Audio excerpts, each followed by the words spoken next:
સમાચારોમાં આગળ જોઈએ તો ખેડામાં વડતાલના ગાદીપતિ આચાર્યએ સ્વામિનારાયણના સંતોને ચેતવણી આપી છે. સ્વામિનારાયણ સંપ્રદાયના સાધુ સંતોને માપમાં રહેવાની વાત કરતા કહ્યું કે શ્રીજી મહારાજના નિયમોથી વિપરીત ચાલીએ છીએ એટલે કલેશ થાય છે અને આપણને ઈચ્છા થાય છે કે દેવી દેવતાઓની નિંદા કરીએ તે યોગ્ય નથી. દરેક ધર્મના ઇષ્ટદેવને મુદ્દે બોલવામાં માન જાળવવું જોઈએ. વડતાલના ગાદીપતિ આચાર્યએ એમ પણ કહ્યું કે શ્રીજી મહારાજના મતથી વિપરીત કરીએ છીએ ત્યારે કલેશ થાય છે.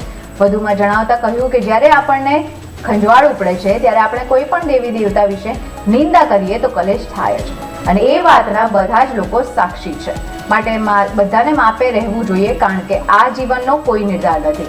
ગમે ત્યારે દેહ પડી જાય એમ છે. ભલા થઈને જેમ આપણને આપણા સંપ્રદાય અને ઈષ્ટદેવની ખુમારી હોય તેમ અન્ય ધર્મ પ્રત્યે પણ તેમના ભક્તોને ખુમારી હોય છે.